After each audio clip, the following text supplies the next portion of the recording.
Girerse her yerin hayatımız kitap değil, zırhı atar kederli. Böyle hayatın kanunu. Verme çölü vefasıza. Heç neçəyə satıb gedər, başqasına atıb gələn, bir gün sənə atıb gedər. Başqasına atıb gələn, bir gün sənə atıb gedər.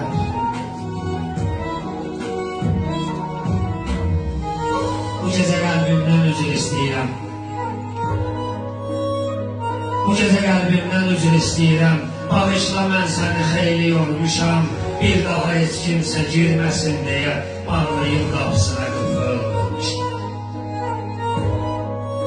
İcazə vermə, o əllərinlə xəyanət çirkabın yaxasan mənə.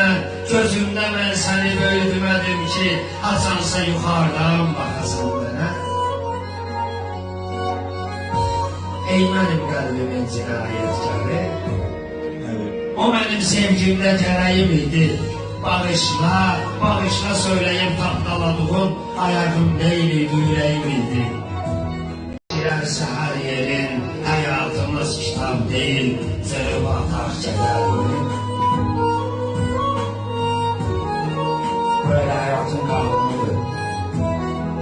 Verme çölü vefasıza.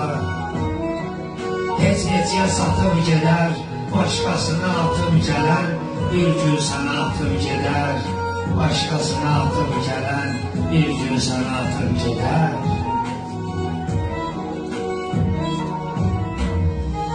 Bu gecə qəlbimdən üzr istəyirəm. Bu gecə qəlbimdən üzr istəyirəm.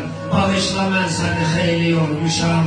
Bir daha heç kimsə girməsin deyə bağlayıb qapısına qıfılmışam. İcazə vermə, o əllərinlə xəyanət çirkabın yaxasan mənə. Gözümdə mən səni böyüdümədim ki, açansa yuxarıdan baxasan mənə. Ey mənim qəlbimin cinayətkarı, o mənim sevgimdə gərəyim idi.